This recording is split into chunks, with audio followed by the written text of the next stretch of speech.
So hello guys, AG this side. तो welcome to my channel study with AG. तो कल तक हम लोग वाटर के पहले तक देख चुके थे, तो आज वाटर से स्टार्ट कर रहे हैं। तो वाटर क्या दिया हुआ? Major part of all living organism is made up of water. Human body has about 65% and some plants have as much as 95% water. It is a crucial compound for the survival of all life forms. It is a solvent of great importance. तो ये universal solvent के नाम से भी जाना जाता है। तो the distribution of water over the earth surface is not uniform. तो यहाँ पे हम लोग को जो ये टेबल में दिया हुआ है कि वो वर्ल्ड में वाटर का क्या क्या सप्लाई, उसका परसेंटेज।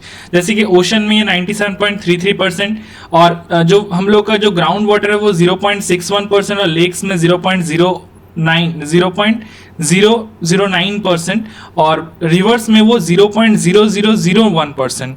ठीक है, तो ये बहुत ही मतलब कम अमाउंट में मिलता है रिवर्स में। ठीक है, उसके बाद हम लोग देखते हैं physical properties of water. So it is a colourless and tasteless liquid. तो इसमें कलर भी नहीं होता, टेस्ट भी नहीं होता है, बहुत ही मतलब ऑब्वियस थिंग है। It's a physical properties are given in table 9.3। तो इसका जो फिजिकल प्रॉपर्टीज है वो टेबल 9.3 में दिया हुआ है। तो हम लोग देखते हैं उसको। अब इसके बाद दिया हुआ है The unusual properties of water in the condensed phase, that's जैसे कि liquid and solid state, are due to the presence of extensive hydrogen bonding। तो हम लोग को पता है कि जो वाटर होता है वो H2O होता है, तो उसमें ऑक्सीजन और हाइड्रोजन के बीच में तो ये रहता ही है, और दो लोन पेयर अवेलेबल रहते हैं ऑक्सीजन में। तो यहाँ पे क्योंकि ये हाइड्रोजन और ऑक्सीजन का बॉन्ड है, तो ये फर्दर ऑक्सीजन के साथ बॉन्ड बनाता है, मतलब ये एक्सटेंसिव हाइड्रोजन बॉन्डिंग शो करता है। ठीक है, सो इसीलिए द अनयूजुअल प्रॉपर्टीज हम लोग देखते हैं कि इसमें लिक्विड और सॉलिड स्टेट में। अब उसके बाद दिया हुआ है कि this leads to high freezing point. मतलब ये जो होता है इसके लिए क्या होता है? High freezing point, high boiling point, high heat of vaporisation, high heat of fusion. मतलब जो जो हो सकता है सब कुछ ज्यादा बढ़ जाता है, हाई हो जाता है। ठीक है, as compare to H2S and H2SE। मतलब H2S मतलब क्या? हाइड्रोजन सल्फाइड, और H2SE मतलब हाइड्रोजन सेलिनाइड। तो सेलिनियम हाइड्राइड को हम लोग भी कहते हैं hydrogen selenide. In comparison to other liquids water has a higher specific heat, thermal conductivity, surface tension, dipole moment and dielectric constant. तो ये अदर लिक्विड्स के कंपैरिजन में इसका सब कुछ ज्यादा है, जैसे कि surface tension, thermal conductivity, specific heat सब कुछ ज्यादा है, डाइपोल मोमेंट, डाइलेक्ट्रिक कांस्टेंट सब ज्यादा है। ठीक है, अब इसके बाद जो इसका जो टेबल में दिया हुआ है इसको देख लेते हैं। Physical properties of H2O and D2O।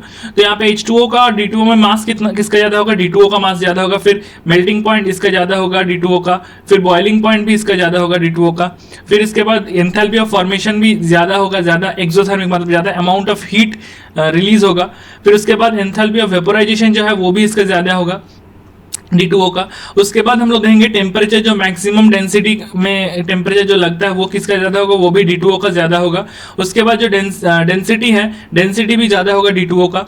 और यहाँ पे विस्कोसिटी जो है वो भी ज्यादा होगा D2O का। और सबसे इंपॉर्टेंट जो है डाइलेक्ट्रिक कांस्टेंट, वो ज्यादा होगा H2O का। तो ये वाला पॉइंट बहुत इंपॉर्टेंट है कि H2O का डाइलेक्ट्रिक कांस्टेंट, जिसको हम लोग किससे रिप्रेजेंट करते हैं? इसको हम लोग रिप्रेजेंट करते हैं ये एप्सिलॉन नॉट से भी रिप्रेजेंट करते हैं कभी कभी, तो एप्सिलॉन R से, सॉरी, क्योंकि वो डाइलेक्ट्रिक कांस्टेंट अलग अलग हो सकता है।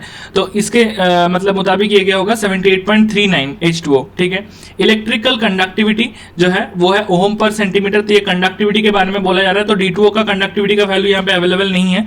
तो ठीक है, the high heat of evaporation and high heat capacity are responsible for moderation of the climate and body temperature of living being। इसीलिए हम लोग पानी को ज्यादा मतलब पीने के लिए बोला जाता है कि हाँ ये क्या करता है कि हीट ऑफ वेपोराइजेशन और हीट कैपेसिटी के कारण इसको moderation of climate and body temperature, मतलब बॉडी टेम्परेचर को भी मेंटेन करने में इसको बहुत काम में आता है। ठीक है, with polar even covalent compounds like alcohol and carbohydrate dissolve in water. उसके बाद structure of water in gas phase. Water is a bent molecule. तो वाटर क्या होता है? एक बेंट मॉलिक्यूल होता है। किसमें? गैस फेज में। यहाँ पे दिखा हुआ है कि गैस फेज में।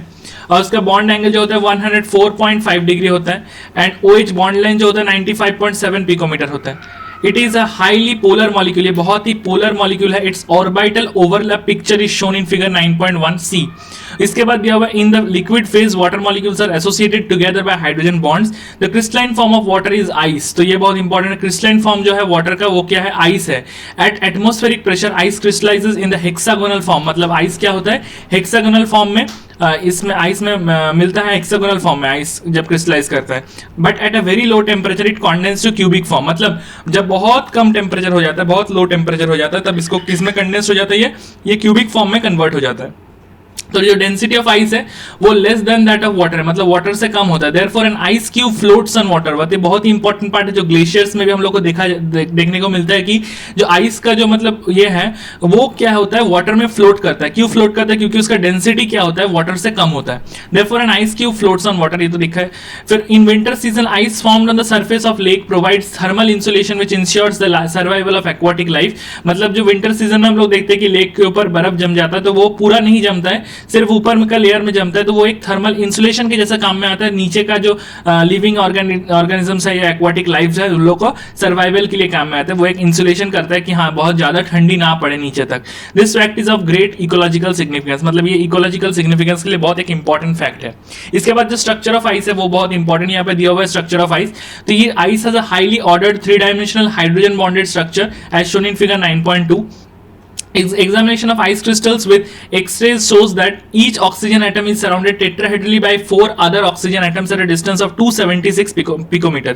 So ये बहुत इंपॉर्टेंट है कि एक्सरेज जो करने के बाद हम लोग को जो देखने को मिलता है कि एक ऑक्सीजन एटम सराउंडेड होता है बाय 4 अदर ऑक्सीजन एटम। तो ईच ऑक्सीजन, एक एक ऑक्सीजन किससे सराउंडेड होता है, टेट्राहेड्रली बाय 4 अदर ऑक्सीजन से सराउंडेड होता है।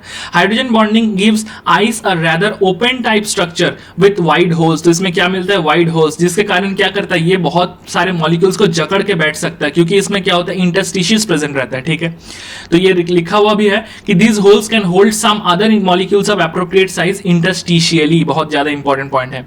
इसके बाद क्या है, chemical properties of water. So water reacts with a large number of substance. तो बहुत मतलब ये तो ऑब्वियस चीज है, क्योंकि वाटर को इक्विवेलेंट यूनिवर्सल सॉल्वेंट कहा जाता है। तो यूनिवर्सल सॉल्वेंट तो ज्यादातर मतलब लार्ज नंबर ऑफ सब्सटेंस को मतलब ये डिसॉल्व कर देगा। ठीक है, तो some of the important reactions are given below.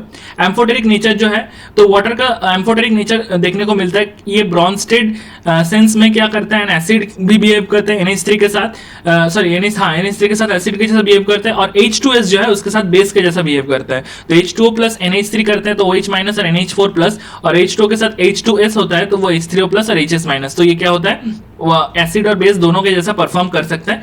तो इसको क्या कहेंगे हम लोग, ब्रॉन्स्टेड कहेंगे, ब्रॉन्स्टेड। ठीक है, ब्रॉन्स्टेड एसिड या ब्रॉन्स्टेड बेस दोनों कह सकते हैं। ठीक है, द ऑटो प्रोटोलाइसिस जिसको हम लोग सेल्फ आयनाइजेशन कहेंगे, उसको क्या करेगा, वो वाटर खुद को एसिड और खुद को ही बेस मान के दोनों एक साथ रिएक्शन करेंगे और H3O प्लस और OH माइनस बनाएंगे, मतलब एक कॉन्जुगेट एसिड और एक कॉन्जुगेट बेस का फॉर्मेशन होगा। ठीक है, तो ये इंपॉर्टेंट है, ऑटो प्रोटोलाइसिस हम लोग को देखने को मिलता है इसमें। ठीक है, उसके बाद जो देखने को मिलता है कि रिडॉक्स रिएक्शन इन्वॉल्विंग वाटर। तो वाटर मतलब सोडियम के साथ कोई भी मेटल, इलेक्ट्रोपॉजिटिव मेटल के साथ रिएक्ट करके एल्कली बनाता है। तो NaOH एक्वस, मतलब ये एल्कली बन गया और उसके साथ हाइड्रोजन गैस रिलीज होता है। तो बहुत इंपॉर्टेंट रिएक्शन है। Thus it is a great source of dihydrogen, मतलब ये डाइहाइड्रोजन का एक बहुत इंपॉर्टेंट सोर्स है। ठीक है, water is oxidise to O2 during photosynthesis. तो फोटोसिंथेसिस रिएक्शन तो याद होना ही चाहिए सबको। 6CO2 plus 12H2O gives 6H12O6 plus 6H2O plus 6O2।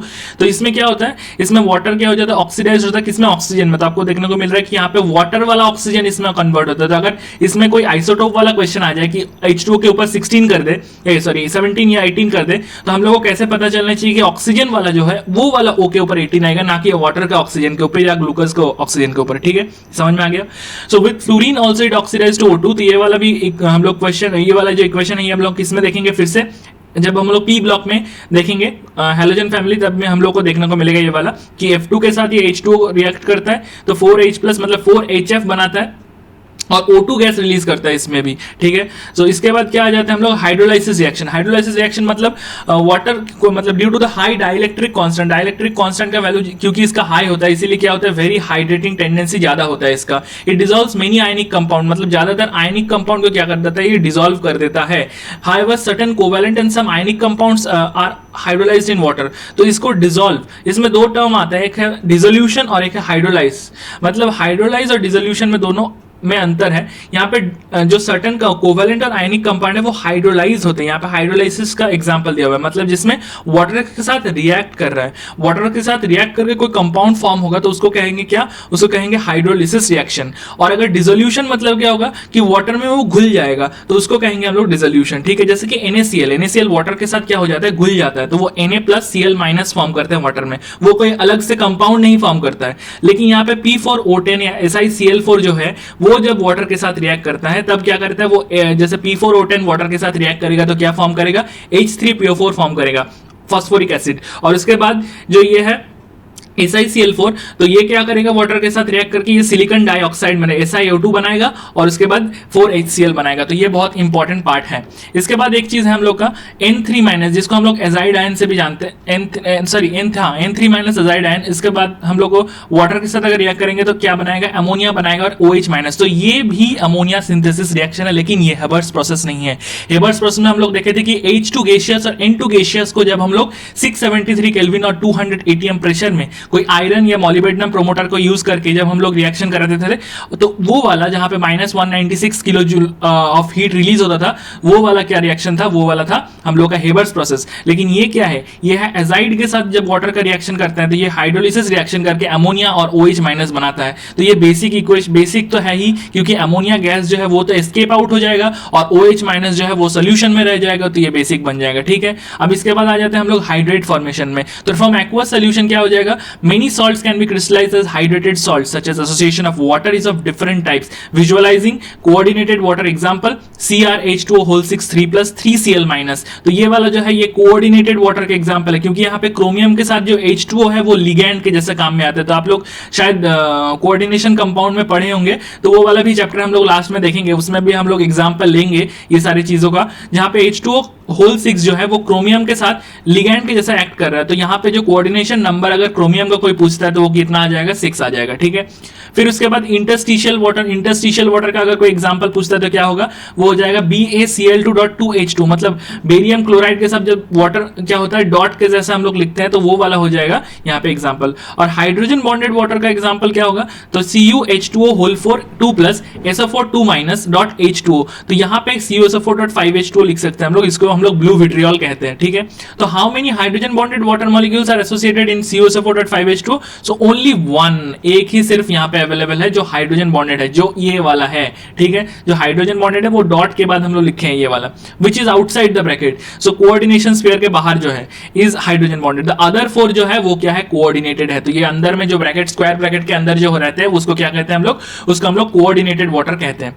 अब इसके बाद हम लोग आ जाते हैं hard water and soft water में। तो ये करीबन लास्ट पार्ट में हम लोग आ चुके हैं, उसके बाद हम लोग को H2O2 को भी देखना है। तो ठीक है, तो rain water is almost pure, may contain some dissolved gases from the atmosphere, being a good solvent when it is flown in the surface. तो ये सारा कुछ ठीक है, इसमें कोई ज्यादा बात नहीं है। यहाँ पे एक चीज इंपॉर्टेंट है कि कैल्शियम और मैग्नीशियम का अगर सॉल्ट हो और उसमें क्या क्या हो, हाइड्रोजन कार्बोनेट हो, या तो क्लोराइड हो, या तो सल्फेट हो, तो इसको याद रहना चाहिए। HCO3- हाइड्रोजन कार्बोनेट हो, या तो क्या हो क्लोराइड हो Cl-, या तो क्या हो सल्फेट हो SO4 2-। मतलब ये तीन अगर कैल्शियम और मैग्नीशियम के साथ रहता है तो वो क्या बनाता है, वाटर को हार्ड बनाता है। तो hard water does not give lather with soap. Lather मतलब झांक नहीं देता है। जब हार्ड वाटर क्या करता है, सोप में अगर हम लोग सोप यूज करेंगे हार्ड वाटर में, तो आप लोग का एग्जांपल अगर डेली लाइफ एग्जांपल में अगर बताना चाहूं तो आप जब कुएं का पानी को यूज करते हैं तो आप लोग देखेंगे कि ज्यादातर साबुन को मतलब घिसने से भी क्या होगा, यहाँ पे मतलब आपको झाग नहीं देखने को मिलेगा। तो ये वाला जो एग्जांपल है वो हार्ड वाटर का रहता है, क्योंकि वहां पे बहुत सारे आयंस प्रेजेंट रहता है, कैल्शियम और मैग्नीशियम का, क्लोराइड या हाइड्रोजन कार्बोनेट या सल्फेट। ठीक है, so water free from soluble salts of calcium और magnesium is called soft water. तो अगर इससे फ्री रहा तो मतलब वो सॉफ्ट वाटर बन गया। ठीक है, it gives lather with soap easily, मतलब सॉफ्ट वाटर के साथ अगर आप साबुन को घिसेंगे तो क्या होगा, वो झाग देगा आसानी से। ठीक है, हार्ड वाटर फॉर्म्स कम और प्रेसिपिटेट विद सोप, जिसका क्या कहा मतलब soap containing sodium stearate C17H35COO। तो ये आपका ये कार्बोक्सिलिक एसिड का सॉल्ट होता है, जिसका हम लोग क्या कहते हैं, सोडियम स्टीयरेट कहते हैं। रिएक्ट्स विद हार्ड वाटर के साथ रिएक्ट करते हैं तो क्या बनाता है, कैल्शियम या मैग्नीशियम स्टीयरेट बना देता है। तो C17H35COO जब Mg2+ मतलब कैल्शियम या मैग्नीशियम दोनों ही 2+ होते हैं, तो उसके साथ अगर रिएक्ट करता है तो क्या बनाता है, ये C17H35COO होल 2M। तो ये बना देता है एक स्कम या प्रेसिपिटेट, ये व्हाइट कलर का एक प्रेसिपिटेट होता है। ठीक है, उसके बाद 2Na+ अलग से निकल जाता है। It is therefore unsuitable for laundry, मतलब इसको लॉन्ड्री में हम लोग यूज नहीं कर सकते हैं। It is harmful for boilers as well, boilers के लिए भी हार्मफुल होता है। क्यों, इसको इंपॉर्टेंट ये क्वेश्चन आया है बहुत बार। Deposition of salts and form of scale बन जाता है, एक अलग से लेयर बन जाता है बॉयलर्स में, तो इसीलिए वो उसका हार्म करता है, उसका एफिशिएंसी को घटा देता है। तो efficiency of the boiler is reduced. Okay, अब हम लोग दो तरह का हार्डनेस देखते हैं, क्या होता है टेम्पोररी हार्डनेस, एक होता है परमानेंट हार्डनेस। तो टेम्पोररी हार्डनेस जो होता है वो क्यों होता है, due to the presence of calcium and magnesium hydrogen carbonate. Hydrogen carbonate जो होता है उसका जो मतलब प्रेजेंस रहता है अगर वाटर में, तो वो बनाता है टेम्पोररी हार्डनेस। तो ये बहुत आसान होता है, टेम्पोररी हार्डनेस को हम लोग घर में भी रिमूव कर सकते हैं। कैसे करके, बॉइलिंग करके, सिर्फ बॉइलिंग अगर भी कर दे तो उसको हो जाएगा। During boiling the soluble MgHCO3 whole twice is converted into soluble insoluble MgOH और होल ट्वाइस। मतलब ये जो रिएक्शन वाइज है ये देख लेते हैं हम लोग। लेकिन जो कैल्शियम हाइड्रोजन कार्बोनेट है वो किस में कन्वर्ट होता है? कैल्शियम कार्बोनेट में कन्वर्ट होता है। बिकॉज, क्यों? इट इज बिकॉज, यहां पे क्वेश्चन आता है, it is because of high solubility product of MgOH whole twice. मतलब ये हम लोग आयनिक इक्विलिब्रियम में आप लोग देखे होंगे कि जो सॉल्युबिलिटी प्रोडक्ट जिसका ज्यादा होता है वो क्या होता है? सोल्यूबल हो जाता है। अगर सॉरी इनसोल्यूबल हो जाता है, क्योंकि सॉल्युबिलिटी प्रोडक्ट और आयनिक प्रोडक्ट में अगर कंपैरिजन करके हम लोग क्या निकालते हैं? प्रेसिपिटेट निकालते हैं। जिसका ज्यादा आयनिक प्रोडक्ट होगा वो प्रेसिपिटेट हो जाएगा, ठीक है। तो ये इनसोल्यूबल है तो इसीलिए क्या हो जाएगा? ये सोल्यूबल नहीं होगा, घुलेगा नहीं, तो क्या हो जाएगा? इसका प्रेसिपिटेट निकल जाएगा। It is because of high solubility product of MgOH whole twice as compare to that of MgCO3 that MgOH whole twice is precipitated. मैंने जो कहा वही लिखा हुआ कि that MgOH whole twice is precipitated. क्यों? क्योंकि इसका जो सॉल्युबिलिटी प्रोडक्ट है वो ज्यादा हाई है, किसके कंपैरिजन में? MgCO3 के कंपैरिजन में, ठीक है। तो this precipitate can be remove by filtration. मतलब इसके बाद हम लोग क्या कर लेंगे? फिल्ट्रेशन कर लेंगे तो हम लोग को ये मिल जाएगा। तो MgHCO3 होल ट्वाइस जो है इसको अगर हीट करेंगे तो MgOH होल ट्वाइस बनाएगा जिसका प्रेसिपिटेट निकलेगा और CO2 गैस इवॉल्व आउट हो जाएगा, ठीक है। सिमिलरली अगर कैल्शियम हाइड्रोजन कार्बोनेट को हम लोग हीट करते हैं तो क्या होता है? कैल्शियम कार्बोनेट बनेगा और वाटर और कार्बन डाइऑक्साइड रिलीज होगा, ठीक है। उसके बाद जो मेथड है वो बहुत इंपॉर्टेंट है। तो ये सारे मेथड्स को भी आप लोग को याद रखना है नाम के साथ, क्योंकि यहाँ पे डायरेक्ट क्वेश्चन में ऐसे आता है कि which of the following method is used for the separation of for the conversion of hard water to soft water in case of permanent hardness या in case of temporary hardness, ऐसा type का question आ जाता है। तो यहाँ पे Clark's method जो है वो क्या है? In this method calculated amount of lime is added. मतलब यहाँ पे क्या करते हैं हम लोग? लाइम ऐड करते हैं। तो CaOH whole twice is added so to hard water, it precipitate out calcium carbonate and magnesium hydroxide which can be filtered off. तो कैल्शियम हाइड्रोक्साइड, जब कैल्शियम हाइड्रोजन कार्बोनेट, तो हम लोग कैल्शियम हाइड्रोक्साइड के साथ रिएक्ट करते हैं तो क्या आता है? कैल्शियम कार्बोनेट आता है। तो ये जो कैल्शियम कार्बोनेट है वो व्हाइट कलर का प्रेसिपिटेट आ जाता है, लेकिन ये जो है ये सोल्यूबल होता है, तो इसमें कोई प्रॉब्लम नहीं क्रिएट करता है। जैसे हम लोग पढ़े कि क्या क्या कैल्शियम हाइड्रोजन कार्बोनेट, क्लोराइड और सल्फेट ये तीनों जो होते हैं इसी के कारण क्या होता है? हार्ड वाटर क्रिएट होता है। तो कैल्शियम कार्बोनेट जो है उसमें से नहीं आता है, तो इसीलिए वो हार्ड वाटर क्रिएट नहीं करता है, ठीक है। अब इसके बाद जो है MgHCO3 होल ट्वाइस और CaOH होल ट्वाइस, जो ये कैल्शियम हाइड्रोक्साइड होता है वो कैल्शियम कार्बोनेट तो बनाता ही है, उसके साथ MgOH होल ट्वाइस भी बनाता है, उसका भी प्रेसिपिटेट देता है और वाटर रिलीज होता है, ठीक है। ये आ गया समझ में। अब हम लोग आ जाता है नेक्स्ट वाला पार्ट में जो है परमानेंट हार्डनेस। तो it is q due to the presence of magnesium and calcium chloride and sulphate. तो क्लोराइड और सल्फेट के कारण ये चीज होता है, ठीक है। ये समझ में आ गया।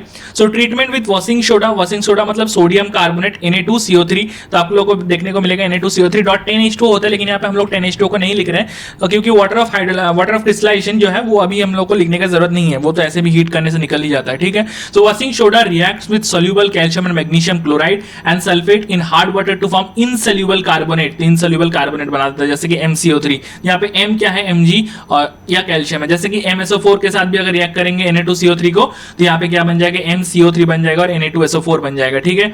इसके बाद जो मेथड आता है उसका नाम है कैलगन्स मेथड, जो सोडियम हेक्सा मेटाफॉस्फेट को यूज करते हैं हम लोग Na6P6O18 commercially called as Calgon. When added to hard water the following reaction takes place. तो ये रिएक्शन बनता है, क्या रिएक्शन बनता है इसमें? Na6P6O18 में 2Na+ बनता है और Na4P6O18 बनता है, जिसमें M जो है Mg या कैल्शियम होता है। जो M2+ होता है वो Na4P6O18 2- के साथ रिएक्ट करके Na2P6O18 2- बनाता है। मतलब यहाँ पे क्या हो रहा है? यहाँ पे जो मेटल है वो मेटल इसके अंदर आ जा रहा है, मतलब कोऑर्डिनेशन स्फीयर के अंदर आ जा रहा है और 2Na+ बाहर रिलीज हो रहा है। तो इसमें क्या होता है? The complex anion keep the Mg2+ and calcium 2+ in the solution. मतलब उसको सॉल्यूशन के अंदर रखता है, उसको बाहर प्रेसिपिटेट होने में नहीं देता है, ठीक है। समझ में आ गया?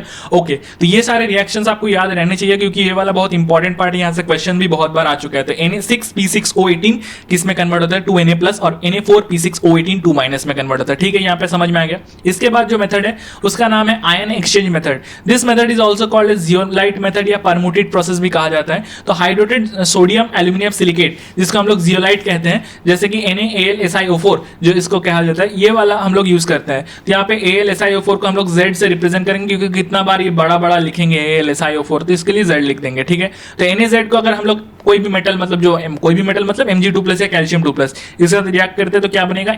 MZ2 बनेगा, मतलब ये AlSiO4 M के साथ आ जाएगा और 2Na+ को अलग कर देगा, मतलब इसको सोल्यूशन में रख देगा। तो परमुटेट और zeolite is used to be said to be exhausted when all the sodium in it is used up. मतलब ये जो सोडियम इसके साथ रह रहा है, तो इस सोडियम अगर खत्म हो जाए तो क्या हो जाएगा, फिर डिस्प्लेसमेंट रिएक्शन नहीं होगा। डिस्प्लेसमेंट रिएक्शन नहीं होगा तो क्या हो जाएगा, फिर से इसको हम लोग को रीजनरेशन करना पड़ेगा। तो रीजनरेटेड फॉर फर्दर यूज कैसे करेंगे, by using of aqueous sodium chloride. मतलब ये MZ2 जो बना, इसके साथ अगर हम लोग NaCl का रिएक्शन कराएंगे सोडियम क्लोराइड का, तो NaZ फिर से बन जाएगा और MCl2 निकल जाएगा, फिर से हम लोग इसको यूज कर सकते हैं। ठीक है, इसको अलग से कंटेनर में कर लेंगे। क्यों अलग से कंटेनर में करेंगे, क्योंकि फिर से MCl2 जो बन जाएगा वो क्लोराइड का सॉल्ट है, मैग्नीशियम 2+ या कैल्शियम 2+ का। तो इसका मतलब क्या हो गया, इसका मतलब यही हो गया कि ये फिर से हार्ड वाटर में कन्वर्ट हो जाएगा। तो इसीलिए इसको अलग से एक मतलब चैम्बर में कर सकते हैं, तो ताकि हार्ड वाटर जहां पे बने हम लोग कोई प्रॉब्लम ना क्रिएट करे। ठीक है, इसके बाद जो आता है synthetic resin method. Synthetic resin method होता है कि nowadays hard water is softened by using synthetic cation exchanger, जो होता है सबसे अच्छा वाला मेथड। सो यहाँ पे लिखा हुआ है कि it is more efficient then zeolite process. तो ये कौन सी चीज के लिए यूज होता है पता है आप लोगों को, ये यूज होता है डिस्टिल्ड वाटर बनाने के लिए। जो डिस्टिल्ड वाटर हम लोग बैटरीज में यूज करते हैं, या जो डिस्टिल्ड वाटर हम लोग कार में भी यूज होता है, तो वो बहुत इंपॉर्टेंट पार्ट है। वो उसको में कोई भी तरह के आयंस नहीं प्रेजेंट होने चाहिए, तो पूरा डिस्टिल्ड होना चाहिए। तो इसमें हम लोग सिंथेटिक रेजिन मेथड का यूज करते हैं। यहाँ पे हम लोग एक कैटायन एक्सचेंजर और एक एनायन एक्सचेंजर यूज करते हैं, जब बहुत ज्यादा मतलब प्योर डीमिनरलाइज्ड अगर बनाना हो या डी आयनाइज्ड बनाना हो तो। ठीक है, सो कैटायन एक्सचेंजर क्या होता है, resin contains large organic molecule like SO3H group and water insoluble. तो ये वाटर इंसोल्यूबल होता है, जिसको हम लोग क्या कहते हैं, हाइड्रोफोबिक नेचर भी कहते हैं। ठीक है, ion exchange resins RSO3H is change to RNA by treating it with NaCl। तो NaCl के साथ रिएक्ट करके RNA बना देता है। The resin exchanger Na+ ion with Ca2+ and Mg2+ ions present in hard water to make the water soft. Here R is resin anion, तो ये resin anion का R लिख रहे हैं हम लोग। ठीक है, M2+ के साथ R2M+ 2Na+। तो ये समझ में आ गया।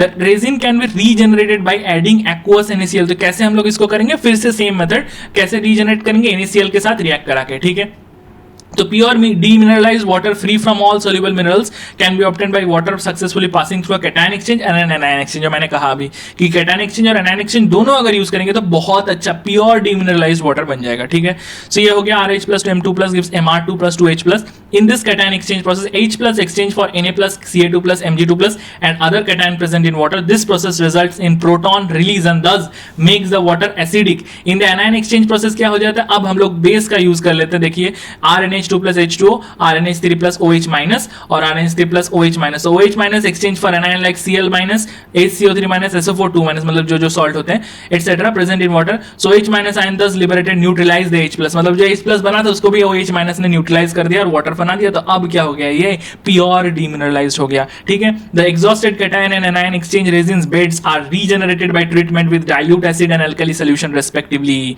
तो ये हो गया क्या, रेजिन बेड से हम लोग इसको पास कराते हैं तो क्या हो जाता है, ये dilute acid and alkali solution भी रेस्पेक्टिवली रीजनरेट हो जाता है। ठीक है, तो इसके बाद हम लोग आ जाते हैं जो बहुत इंपॉर्टेंट पार्ट है, हाइड्रोजन पेरोक्साइड। यहां से बहुत बार क्वेश्चन आए हैं। तो it is an important chemical. कहां पे यूज होता है, जब हम लोग एनवायरमेंटल केमिस्ट्री देखेंगे तभी हम लोग देखेंगे ये पोल्यूशन कंट्रोल में काम में आता है और सीवेज ट्रीटमेंट में भी काम में आता है। मतलब जो ड्रेन है वो सारे को क्लीन करने में हाइड्रोजन पेरोक्साइड का भी यूज होता है। ठीक है, डोमेस्टिक एंड इंडस्ट्रियल एफ्लुएंट्स, जो एफ्लुएंट्स क्या है, डर्ट है या वेस्ट है, इसको मतलब हटाने के लिए, इसका ट्रीटमेंट करने के लिए हम लोग H2O2 का यूज करते हैं। तो बहुत अच्छा एक ऑक्सीडाइजिंग एजेंट भी होता है, तो हम लोग वो देखते हैं फर्दर। ये दोनों जैसे काम करता है। तो प्रिपरेशन पहले देख लेते हैं, प्रिपरेशन कैसे है, एसिडिफाइंग बेरियम पेरोक्साइड। तो बेरियम पेरोक्साइड को हम लोग यूज करते हैं excess water removing excess water bye evaporating water under reduce pressure gives hydrogen peroxide. तो BaO2.H2 जो होता है उसको H2SO4 मतलब एसिडिक मीडियम में अगर हम लोग देते हैं तो BaSO4 बनता है, H2O2 बनता है 8H2। तो इसको रिड्यूस प्रेशर में करना पड़ता है, मतलब प्रेशर घटाना पड़ता है। प्रेशर भी घटाएंगे, वॉल्यूम भी कांस्टेंट रखेंगे, मतलब यहां पे क्या होगा, बहुत ज्यादा प्रेशर क्रिएट हो जाएगा। ठीक है, इसके बाद हम लोग आ जाते हैं peroxodisulphate. So contained by electrolytic oxidation of acidified sulphate solution at high current density on electrolysis yields hydrogen peroxide. तो यहां से क्वेश्चन एक बार आ चुका है, इसको अच्छे से याद रखिए। जेईई मेंस में ये क्वेश्चन आया है, 2021 में ही आया है। SO3H डबल बॉन्डेड O नहीं, O और O इसमें पेरोक्सी लिंकेज है, फिर SO3H, मतलब इसका जो स्ट्रक्चर बनेगा उसका SO3H तो इधर होगा ही। ठीक है, इसमें कोई बड़ी बात नहीं है, SO3H होगा, लेकिन यहाँ पे बीच में पेरोक्सी लिंकेज आएगा। तो ये क्या होगा, ये जब HSO4 माइनस को हम लोग इलेक्ट्रोलिसिस करेंगे तो ये बनेगा, ठीक है। और इसके बाद अगर फिर से इसको हम लोग हाइड्रोलिसिस करते तो 2HSO4 माइनस बनेगा, 2H प्लस बनेगा और H2O2 बनेगा। This method is now used for laboratory preparation of D2O2, मतलब जो हाइड्रोजन पेरोक्साइड जैसा ही है जो सिर्फ ड्यूटेरियम से बनता है, ठीक है। तो A2H2O8 इसको 2D2O से रिएक्ट करेंगे तो 2KdSO4 बनेगा और D2O2 बनेगा, ठीक है। ये इंपॉर्टेंट रिएक्शन है, ये आ सकता है क्वेश्चन एग्जाम में।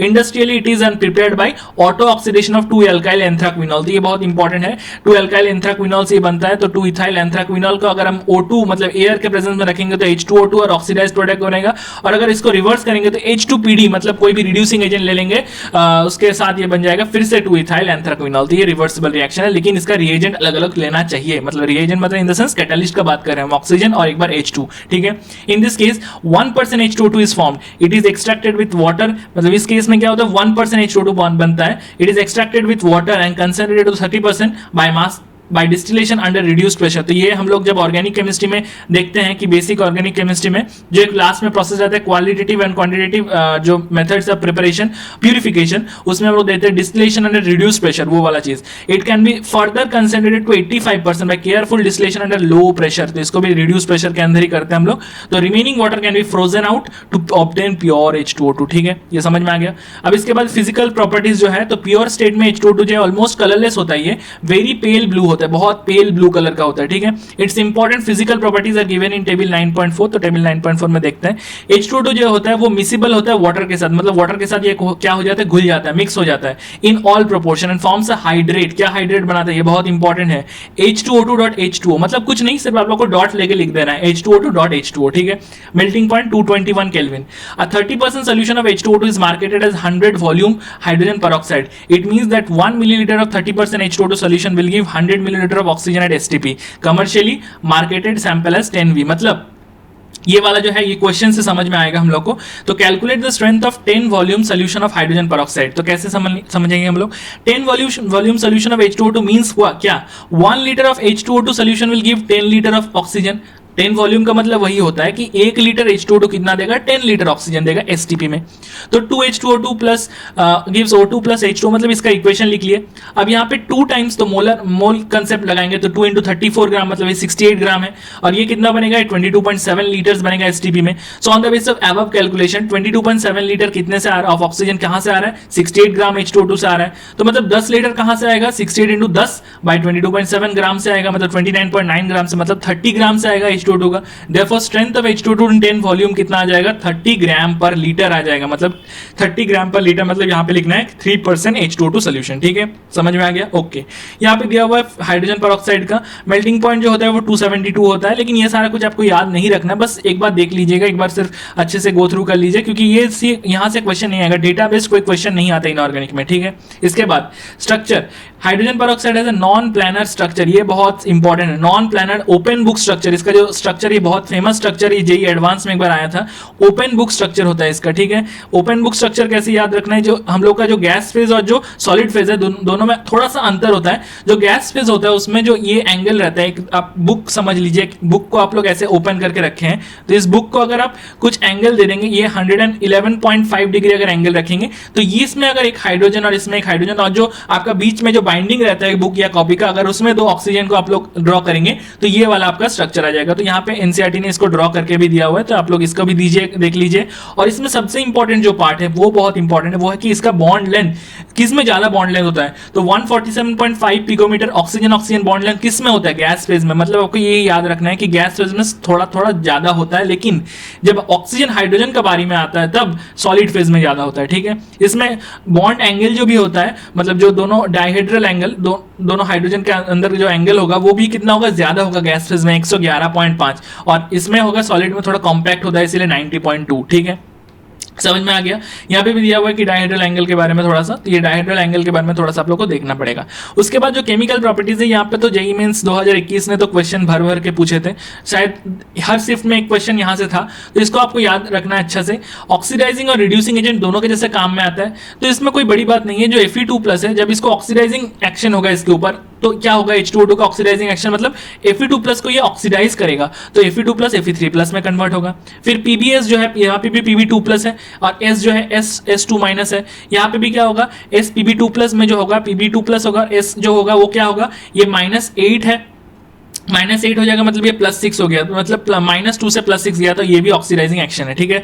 उसके बाद रिड्यूसिंग एक्शन MnO4 -6H+, तो आप लोगों को देखने को मिलेगा यहाँ पे Mn क्या होगा, +7 है, +7 से +2 में जा रहा है। यहाँ पे भी HOCl जो है OCl माइनस, यहाँ पे Cl में OCl माइनस होता है पूरा पूरी, तो O2- और Cl+1 हो जाएगा, तो यहाँ पे क्या हो जाएगा, यहाँ पे Cl+1 से -1 में जा रहा है, तो ये भी आप लोग को समझ में आ रहा है, ठीक है। उसके बाद oxidising action in basic medium, basic medium में भी देखने को मिल रहा है, बेसिक मीडियम में जब हम लोग OH- मीडियम रहता है, ठीक है। और ये reducing action in basic medium, तो ये सारा कुछ आप लोग देख लीजिए। ये I2 वाला एग्जांपल बहुत इंपॉर्टेंट है, और MnO4 वाला भी बहुत इंपॉर्टेंट है, ठीक है। I2+ H2O2+ 2H- क्या देता है, 2I- 2H2 और O2, ठीक है।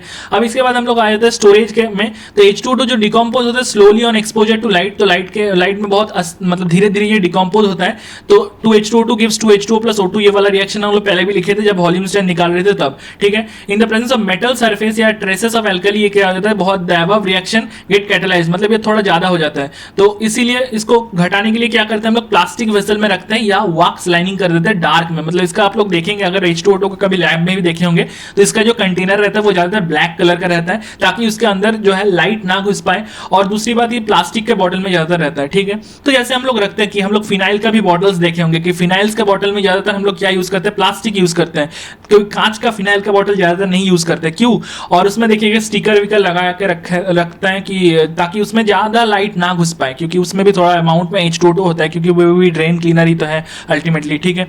तो urea can be used as stabiliser, यहाँ पे आप लोग थोड़ा सा यूरिया भी अगर मिक्स कर दे तो स्टेबलाइज करके रख देगा। It is kept away from dust because dust can induce explosive decomposition, तो बहुत ज्यादा एक्सप्लोजन हो सकता है, इसीलिए डस्ट से थोड़ा दूर से रखना होगा, तो इसीलिए हम लोग ब्लैक कलर का वो यूज करते हैं, ठीक है। अब इसके बाद है uses, its wide scale use has led to tremendous increase in industrial production of H2O2, तो क्या क्या है, daily life it is used as hair bleach, मतलब हेयर ब्लीचिंग में काम में आता है, माइल्ड डिसइंफेक्टेंट के काम में आता है, एंटीसेप्टिक के काम में आता है। इसको जो मार्केट किया जाता है, मार्केट का नाम है इसका पर हाइड्रोल, मतलब अगर मार्केट में जाके आप बोलोगे कि मुझे हाइड्रोजन परऑक्साइड दो, तो कोई नहीं देगा आपको बोलना होगा कि मुझे पर हाइड्रोल दो, तो पर हाइड्रोल देगा, तो तब उसको आप H2O2 मान के यूज कर सकते हैं, ठीक है। It is used to manufacture of chemicals like sodium per borate और per carbonate, and which are used for the making of high class detergent, जो डिटर्जेंट जो बहुत अच्छे क्वालिटी का डिटर्जेंट होता है उसमें हम लोग इसको यूज करते हैं, सोडियम पर बोरेट और सोडियम पर कार्बोनेट को, जो कैसे मैन्युफैक्चर होता है, जो हाइड्रोजन परऑक्साइड से मैन्युफैक्चर होता है, ठीक है। उसके बाद it is used in the synthesis of hydroquinone, tartaric acid and certain food products, जैसे फार्मास्यूटिकल, जैसे सेफालोस्पोरिन होता है, उसको भी मैन्युफैक्चर में काम में आता है। Employed in the industries as a bleaching agent for textiles, paper pulp, leather, oils, fats etcetera. Nowadays it is also used in environmental chemistry में भी यूज होता है, हम लोग चैप्टर में भी पढ़ेंगे, जिसमें हम लोग इसको क्या करेंगे, pollution control treatment, domestic and industrial effluents, मतलब waste and oxidise of cyanides, restoration of aerobic conditions to sewage waste, ये सब में काम में आता है। उसके बाद है हेवी वाटर। हेवी वाटर क्या होता है, ये यूज होता है किसमें, मॉडरेटर के जैसे यूज में होता है न्यूक्लियर रिएक्टर में, and exchange reactions for the study of reaction mechanism. It can be prepared exhaustive electrolysis of water और by product of some fertilisers industries. Its physical properties are given in table 9.3। तो CaC2 अगर D2O के साथ react करेंगे तो क्या बनेगा, C2D2 और CaOD2। तो ये बहुत इंपॉर्टेंट रिएक्शन है, यहाँ से क्वेश्चन नीट में भी आया है, जेईई मेंस में भी आया है। CaC2 कैल्शियम कार्बाइड का अगर रिएक्शन D2O के साथ करें हेवी वाटर के साथ, तो C2D2 बनेगा, और उसके साथ CaOD whole twice. Similarly SO3D2O के साथ D2SO4, और Al4C3D2O के साथ क्या बनाएगा, CD4 और AlOD होल थ्राइस, ठीक है। इसके बाद जो है dihydrogen as a fuel. So dihydrogen releases large quantities of heat on combustion. The data on energy released by combustion of fuels like dihydrogen, methane, LPG etcetera compared in terms of the same amount in mole, mass and volume are shown in the figure. तो ये वाला जो table है ये आप लोग को देखना पड़ेगा, ये लास्ट में जो टेबल है जहाँ पे पर मोल, पर ग्राम और पर लीटर में कितना कितना डाइहाइड्रोजन में कितना हम लोग कैलोरीफिक वैल्यू है, ऑक्टेन मतलब इन लिक्विड्स में, ये सारा कुछ आप देख लीजिएगा। ये उतना इंपॉर्टेंट नहीं है, जैसे कि फैक्चुअल डेटा नहीं आता है तो कंपैरिजन बेस्ड आ सकता है कि हाँ इसमें ज्यादा है कि इसमें ज्यादा है, तो कंपैरिजन बेस्ड आ सकता है, लेकिन फैक्ट्स नहीं पूछेगा, मतलब कोई भी डेटा नहीं पूछेगा, ठीक है। उसके बाद जो है यहाँ पे मोर ओवर पॉल्यूटेंट्स, हाँ तो ये हम लोग जो फॉसिल फ्यूल यूज करते हैं तो ये बहुत कुछ नहीं लिखा हुआ है, मैं सिर्फ एक बार बोल दे रहा हूँ, जो फॉसिल फ्यूल्स यूज करते हैं उसमें से उससे ज्यादा इसमें कैलोरीफिक वैल्यू होता है, तो इसमें जब हम लोग इसको बर्न करते हैं तो ज्यादा अमाउंट ऑफ हीट रिलीज होता है, जिसको हम लोग काम में लगा सकते हैं। और दूसरी बात है जी, इसमें जो पोल्यूटेंट है, पोल्यूटेंट नहीं निकलता है, बहुत कम पोल्यूटेंट निकलता है या नहीं निकलता ऑलमोस्ट। तो यहाँ से पोल्यूटेंट्स अगर नहीं निकलेगा तो हम लोग का एनवायरमेंट में भी कोई प्रॉब्लम नहीं आएगा। उससे बड़ी बात एक मतलब ये तो प्रॉस साइड हो गया, इसका कॉन्स क्या है? कॉन्स एक ही चीज है कि इसका जो हाइड्रोजन को अगर हम लोग कोई कंप्रेस सिलेंडर में भर के लेके जाएंगे तो 30 टाइम्स ज्यादा हो जाएगा। किससे? एक पेट्रोल का टैंक से। मतलब इसका जो वजन है बहुत ज्यादा हो जाएगा। इसीलिए क्या करेंगे हम लोग, इसीलिए क्या करते हैं हम लोग कि इसको बहुत इंपॉर्टेंट टैंक्स भी बनाना पड़ता है इसके लिए, क्योंकि ये बहुत एक्सपेंसिव चीज हो जाएगा। तो इस इंसुलेटेड टैंक्स बनाना पड़ता है इसके लिए, Na-NI5, TiTiH2, MgMgH2, ये सारा कुछ, ठीक है, is use for storage of dihydrogen. तो इसीलिए ये थोड़ा सा मतलब क्या है, थोड़ा सा ये कॉस्टली चीज है। लेकिन हाइड्रोजन इकोनॉमी जो है वो एक बहुत अच्छा ऑल्टरनेटिव है। ये the basic principle of hydrogen economy is the transportation and storage of energy in the form of liquid और गैसियस डाइहाइड्रोजन। मतलब लिक्विड और गैसियस फॉर्म में अब हम लोग स्टोरेज करना सीख गए हैं इसको। तो advantage of hydrogen economy is that energy is transmitted in the form of dihydrogen and not as electric power. मतलब यहाँ पे कोई पावर फैक्टर लॉस होने का चांस नहीं है। तो इसमें बहुत बड़ी इंपॉर्टेंट है कि जो जितना हम लोग ट्रांसमिट करेंगे उतना ही हम लोग यूज कर सकते हैं। जैसे कि हम लोग देखते हैं कि कोई अगर डैम्स में जब इलेक्ट्रिसिटी प्रोड्यूस होता है टर्बाइंस के थ्रू, तो वो चीज जो हम लोग ट्रांसमिट करते हैं वो बहुत हाई वोल्टेज पहले रहता है, उसको स्टेप डाउन करके पहले भेजते हैं, फिर जहां पे वो घर में भेजा जाता है थोड़ा सा स्टेप अप करते हैं, फिर थोड़ा सा स्टेप डाउन करते हैं, फिर उसको भेजते हैं, ताकि उसका जो अमाउंट है, जो उसका वोल्टेज जो रिक्वायर्ड है उतना ही मिल पाए। तो इसके लिए हम लोग को बहुत मुश्किलें बहुत मुश्किलें फेस करने पड़ते हैं कि वो तार से ट्रैवल होता है, तार में हीट लॉसेस होते हैं, कॉपर लॉसेस होते हैं, बहुत कुछ होते हैं। तो it is for the first time in the history of India that a pilot project using dihydrogen as fuel was launched in October 2005। तो बहुत पुरानी बात है, ठीक है। Running automobiles initially 5% dihydrogen has been mixed in CNG। तो CNG के साथ पहले 5% डाइहाइड्रोजन मिक्स करके देखा गया कि हाँ चल रहा है कि नहीं, तो चल रहा था, ठीक चल रहा था। तो इसीलिए हम लोग क्या किए, अब इसको धीरे धीरे थोड़ा परसेंटेज को बढ़ाते एक ऑप्टिमम लेवल में लेके आएंगे, जहां पे डाइहाइड्रोजन का मात्रा है थोड़ा ज्यादा हो जाएगा एज कंपेयर टू पेट्रोल या CNG, ऐसा कुछ, ठीक है। So now it is used in the fuel cell. तो फ्यूल सेल हम लोग इलेक्ट्रोकेमिस्ट्री में लास्ट पार्ट में पढ़ते हैं, तो ये आप लोग तो देखे होंगे। For generation of electric power it is expected that economically viable and safe resource of dihydrogen will be identified in the years to come for its uses as a common source of energy. तो यहां तक हम लोग समझ में आ गया। तो ये चैप्टर यहां पे खत्म होता है। तो I hope that you all understood this particular chapter. एक बार अच्छे से गो थ्रू कर लीजिए इस चैप्टर को, चाहिए तो वीडियो को बार बार देख लीजिए। और एक काम मैं लास्ट में बोलना चाहूंगा कि इस वीडियोस अगर आपको अच्छा लग रहा है तो प्लीज जरूर से लाइक और शेयर कीजिएगा अपने दोस्तों के साथ, ताकि इसको वीडियोस को आप ज्यादातर शेयर करेंगे तो मेरा भी मोटिवेशन बढ़ेगा कि हाँ ये आप लोगों को अच्छा लग रहा है। तो be happy, stay motivated and thank you, be safe.